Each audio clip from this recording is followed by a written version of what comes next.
Dans cette vidéo, nous abordons les principes de prise en charge des ostéonécroses de la tête fémorale. La présentation a été réalisée par le docteur Fabien Baudel, sous la direction du docteur Paul Leconnet.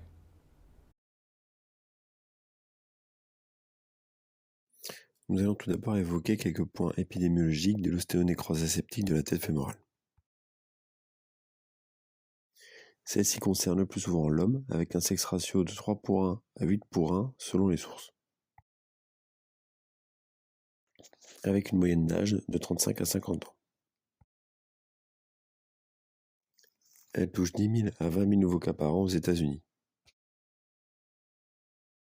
Elle représente 10% des causes de pose de prothèse totale de hanche et est bilatérale dans 80% des cas. Nous allons maintenant faire un point sur les facteurs de risque de survenue de l'ostéonécrose aseptique de la tête fémorale.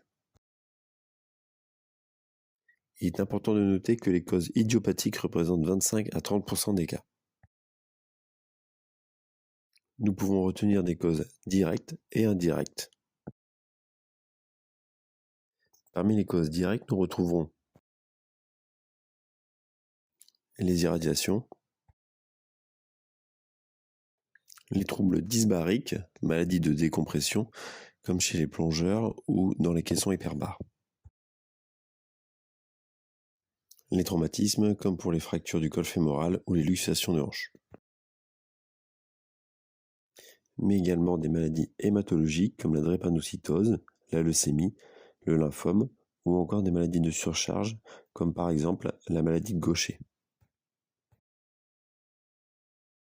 Il existe également des causes indirectes comme la consommation alcoolique représentant 22% des cas non traumatiques. Les corticostéroïdes, endogènes ou exogènes, représentant 35% des cas non traumatiques. Des maladies générales comme le lupus érythémateux systémique. Les patients transplantés d'organes. Les états d'hypercoagulabilité. Certains virus, tels que le CMV, les virus de l'hépatite, le VIH, la rougeole, la rubéole et la varicelle. Et enfin, certains inhibiteurs de protéases utilisés dans le traitement du sida. Nous allons faire quelques rappels sur l'anatomie de la vascularisation de la tête fémorale. Celle-ci se fait en grande majorité aux dépens de l'artère fémorale profonde, qui donne l'artère circonflexe latérale fémorale et l'artère circonflexe médiale fémorale, qui participe en grande majorité à la vascularisation de la tête fémorale par l'intermédiaire d'artères rétinaculaires. L'artère du ligament rond, branche de l'artère obturatrice, joue un rôle accessoire apportant 0 à 20% de la vascularisation. Concernant la physiopathologie des causes non traumatiques, plusieurs hypothèses ont été évoquées. La plus communément admise est celle d'une coagulation intra-osseuse au sein de la tête fémorale.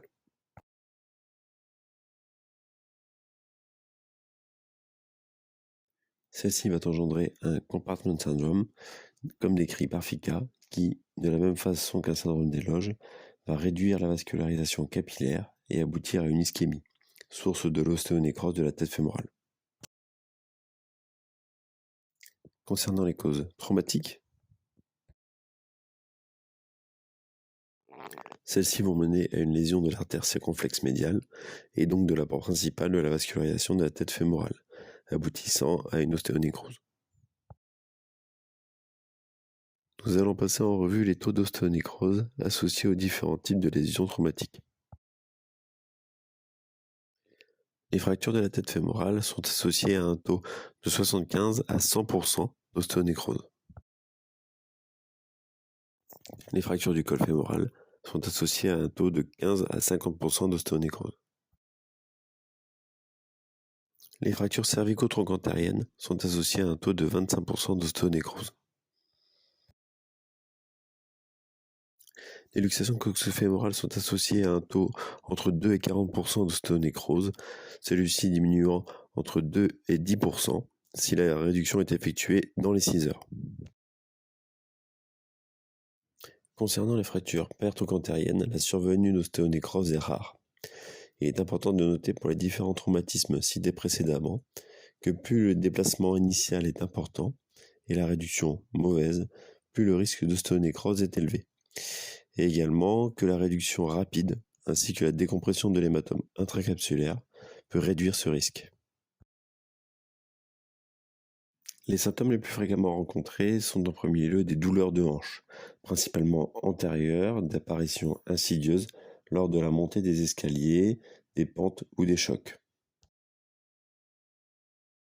À l'examen clinique, qui est longtemps normal, on retrouvera un enraidissement, notamment en rotation interne, comme pour l'arthrose de hanche.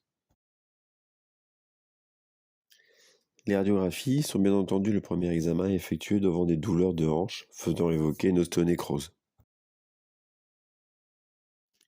Il faut effectuer une radiographie de bassin et de hanche de face et de profil en position frog leg de la hanche touchée et de la hanche contralatérale. L'IRM possède une grande sensibilité et spécificité diagnostique pour l'ostéonécrose à tête du fémur. Elle est caractéristique par son image de double liseré en carte de géographie et présente un intérêt dans le diagnostic précoce sans signe radiographique, stade 1, avec la présence d'un œdème médulaire.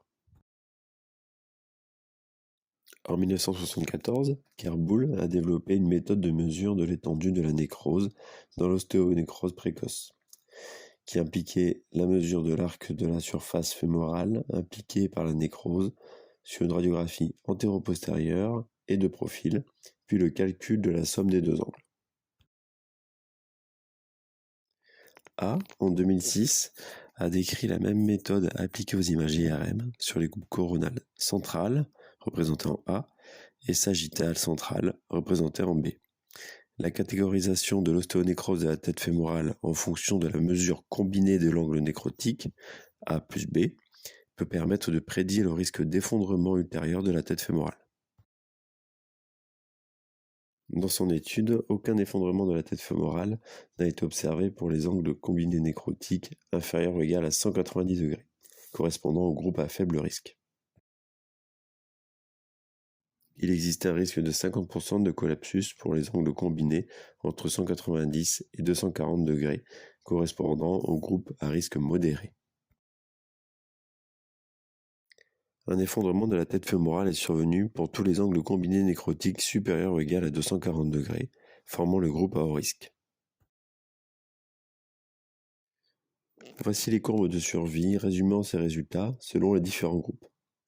Selon A, les traitements conservateurs de l'ostéonécrose pour prévenir l'effondrement de la tête fémorale devaient être limités aux hanches à risque modéré et élevé, car l'intervention chirurgicale dans le groupe à faible risque peut être difficile à justifier. Le scanner peut également être utilisé pour le diagnostic, où l'on observera les mêmes signes que sur une radiographie, ici le coup d'ongle sous-chondral, de manière plus fine, donc un peu plus précoce. Jean Cruvellier, un anatomiste français, fut le premier à décrire l'ostéonécrose de la tête fémorale comme conséquence de traumatisme de hanche en 1830. Paul Ficca, chirurgien français, et Jacques Harlet, professeur de rhumatologie, décrivent en 1977 une classification reposant sur une combinaison de signes cliniques, radiologiques et IRM. Le stade 1 est pré-radiographique, retrouvant une radiographie normale, un œdème à l'IRM, ici en hypoT1, et des douleurs. Le stade 2, stade de précollapsus, retrouve à la radiographie des lésions mixtes entre ostéopénie et ou sclérose et ou géode sous-chondrale, sans coup d'ongle sous-chondral faisant évoquer un effondrement. À l'IRM, nous retrouvons un défect hyper et hypo-T1 et T2 sous forme de carte de géographie. Les symptômes cliniques sont à type de douleur et de raideur. Le stade 3 correspond au collapsus, c'est-à-dire une perte de sphéricité de la tête fémorale. On retrouvera sur la radiographie le signe du croissant, caractéristique du stade 3 dans toutes les classifications, et éventuellement un collapsus cortical. On retrouve ici, sur ce profil en frog leg, cette image de croissant ou coup d'ongle sous-chondral. Le stade 4 est le stade de la coxarthrose. Steinberg décrit en 1996 une classification basée sur l'aspect radiographique et la localisation de la lésion. Elle se distingue principalement des autres par la quantification de l'atteinte de la tête fémorale, qui permet une comparaison directe entre les séries. 7 stades d'atteinte sont identifiés. Après le stade, l'étendue de l'atteinte de la tête fémorale est enregistrée comme légère, modérée ou sévère selon les lettres A, B ou C.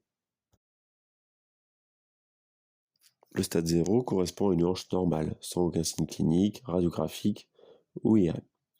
Les 3 premiers stades étant superposables à ceux de Fica et Harley. Le stade 1 retrouvant une radiographie normale avec un œdème à l'IRM. Le stade 1 est subdivisé en 3 selon la surface de la tête fémorale atteinte. Une surface inférieure à 15% correspondant à une atteinte mineure. Une surface entre 15 et 30% correspondant à une atteinte modérée. Et une surface supérieure à 30% correspondant à une atteinte sévère. Le stade 2 retrouve à la radiographie un mixte entre des géodes et des scléroses sous-chondrales. Il est subdivisé de la même façon en stade A, B ou C selon l'importance de la surface de la tête fémorale atteinte. Le stade 3 retrouvant la radiographie le signe du croissant, initiant la perte de sphéricité de la tête fémorale. Il est subdivisé en 3 stades correspondant au pourcentage de la surface articulaire touchée. A mineur, inférieur à 15%, B modéré, entre 15 et 30%, C sévère, plus de 30% de la surface articulaire atteinte.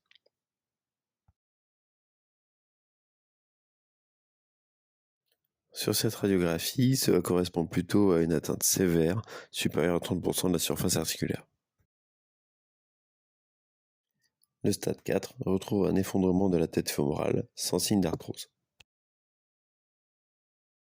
Il est subdivisé en 3 stades, selon la surface atteinte et l'importance de l'effondrement. Le stade A, mineur, avec moins de 15% de la surface articulaire atteinte et un effondrement inférieur à 2 mm. Le stade B, modéré, correspondant entre 15 à 30% de la surface articulaire atteinte ou un effondrement entre 2 et 4 mm. Le stade C, sévère, retrouvant plus de 30% de la surface articulaire atteinte ou un effondrement de plus de 4 mm. Le stade 5 retrouve un début d'arthrose avec un pincement de l'interligne articulaire, séparé également en 3 stades A, B et C selon la sévérité de l'atteinte. Le stade 6 retrouvant une coxarthrose avancée. L'ARCO propose une classification également souvent utilisée, qui a été créée en 1994 puis révisée de manière régulière. La version la plus récente de 2019 utilise la radiographie et l'IRM. Le stade 1 comporte une radiographie normale et une IRM retrouvant une bande en hyposignal caractéristique. Le stade 2, tout comme dans les 2 autres classifications, retrouve des modifications de l'os trabéculaire sous-chondral sans perte de sphéricité de la tête. Le stade 3 retrouve la présence d'un coup d'ongle sous-chondral ou signe du croissant, signe d'un début de collapsus, avec une interligne articulaire préservée. L'originalité de cette classification est de subdiviser le stade 3 en stade 3A, précoce, avec un effondrement inférieur à 2 mm. Et un stade 3B, tardif, avec un effondrement supérieur à 2 mm. Le stade 4 correspondant également au stade de coxarthrose. La stratégie thérapeutique est établie sur 3 principales alternatives. La prise en charge non chirurgicale avec une surveillance ou un appui protégé a un rôle très limité dans le traitement des ostéonécroses de la tête fémorale. Il concerne des petites lésions asymptomatiques. Le manque de compréhension de la physiopathologie de l'ostéonécrose rend difficile son traitement pharmacologique. Les ondes de choc, les anticoagulants, l'acide acétylsalicylique, l'hyloprost, les biphosphonates, les statines ont fait l'objet de quelques études dont les résultats sont mitigés. Aucune n'ont fait preuve de leur efficacité. Les traitements conservateurs, qui concernent exclusivement les sujets jeunes, comportent les forages avec ou sans greffe osseuse, les greffes vascularisées, les concentrés de cellules souches, les ostéotomies de rotation. La prothèse totale de hanche a bien sûr une part très importante dans le traitement de l'ostéonécrose, notamment au stade arthrosique. Suite au diagnostic d'ostéonécrose de la tête fémorale, nous allons différencier les stades précollapsiques et collapsiques.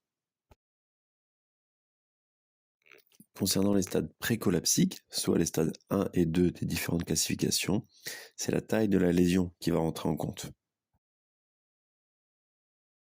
Pour les lésions de petite taille, soit les lésions A voire B de Steinberg, on pourra soit opter pour un traitement médical, notamment l'andronate ou la décharge antalgique, mais qui, comme nous l'avons vu, n'ont fait l'objet d'aucune preuve d'efficacité et dont l'intérêt est débattu dans les études. Soit, chez le sujet jeune, on pourra opter pour un traitement conservateur, comme le forage, sur lequel nous reviendrons plus tard. Pour les lésions de taille plus importante, notamment les stades C selon Steinberg, ou les groupes à haut risque de A, chez le sujet jeune, on pourra également opter pour un traitement conservateur par des forages, avec une place plus importante pour la greffe osseuse associée. Pour les lésions de taille importante, chez les sujets âgés de plus de 40-50 ans, nous opterons volontiers pour la prothèse totale de hanche pour ses excellents résultats, sa récupération plus rapide et sa moindre morbidité. Concernant les stades collapsiques, on différenciera la prise en charge pour les stades 3 et 4. Pour les stades 3, chez le sujet jeune, il reste pour certains auteurs, notamment pour les stades 3A de la RCO, une place pour les traitements conservateurs, tels que la greffe osseuse vascularisée ou les ostéotomies de rotation. Pour d'autres auteurs, ils sont du ressort de la prothèse totale de hanche, voire du resurfaçage. Pour les sujets âgés de plus de 40 ans, nous aurons recours à la prothèse totale de hanche standard.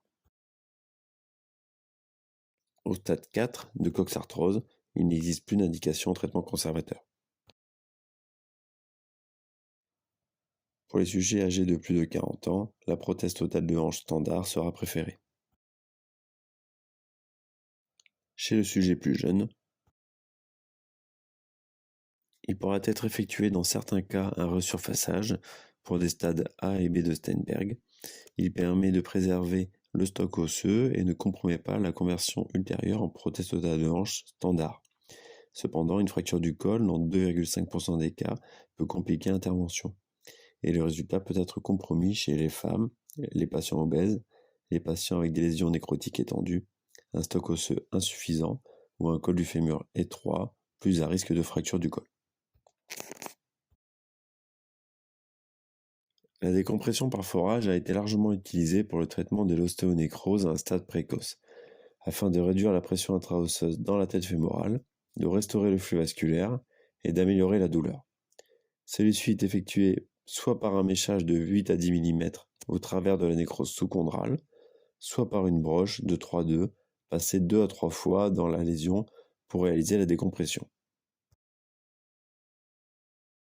Ces résultats sont encourageants dans les stades précollapsiques, soit les stades 1 et 2 selon les différentes classifications, sur les lésions de petite taille. Des études comparant forage et traitement médical sur les ostéonécroses stades 1 et 2 montrent une amélioration clinique et plus de stabilisation radiologique pour le forage.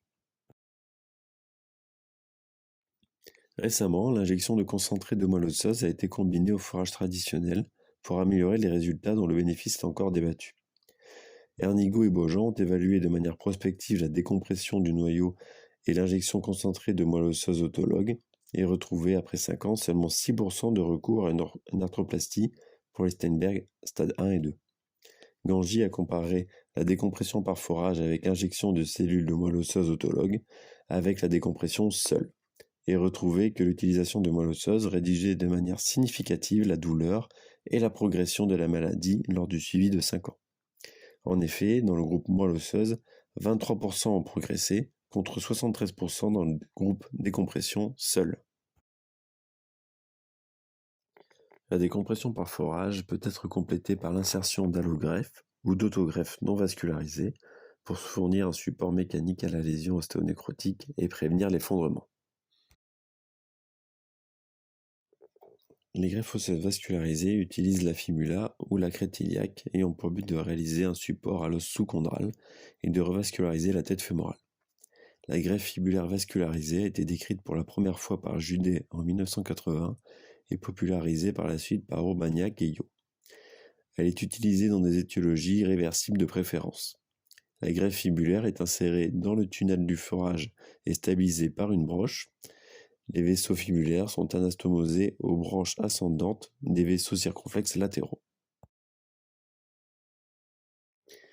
Une comparaison entre une greffe de fibula vascularisée et non vascularisée a montré la supériorité de la fibula vascularisée pour les stades 1 et 2, précollapsiques, en termes d'amélioration de survie.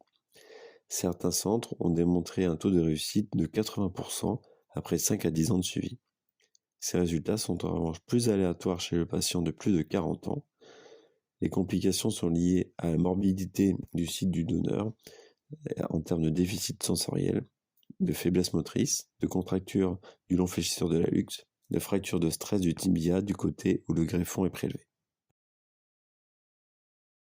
Certaines équipes utilisent une greffe osseuse vascularisée iliaque, comprenant un pédicule de l'artère circonflexe iliaque, et ont l'avantage de leur proximité par rapport à la tête fémorale et de la non-nécessité d'anastomose microchirurgicale. Cependant, les greffes osseuses vascularisées ont été critiquées pour leurs difficultés techniques et les morbidités du site donneur. Actuellement, ces procédures ne sont réalisées que dans plusieurs centres à travers le monde. Les ostéotomies de rotation sont utilisées uniquement pour les petites lésions et ont pour but de déplacer la partie nécrotique du dôme porteur vers une région non porteuse. En effet, le résultat est meilleur lorsque la zone intacte de la tête fémorale transposée est au moins un tiers de la surface portante de l'acétabulum et que l'angle nécrotique combiné est inférieur à 200 degrés. Elles sont utilisées lors d'une perte de sphéricité, soit les stades 3 et 4, voire lors du stade 2. Elles peuvent être transtrocantériennes et intertrocantériennes. Elles présentent un taux de réussite rapporté de 60 à 90%, principalement au Japon, mais ont l'inconvénient de déformer la tête fémorale, ce qui rend la conversion en prothèse plus difficile. En conclusion, il s'agit d'une maladie évoluant vers une seule issue, la coxarthrose. Deux principales attitudes thérapeutiques sont à discuter, conservatrices avec notamment le forage et la prothèse totale de hanche. 3 principales classifications sont utilisées, celles de Fica et Harley, de Steinberg et de la RCO.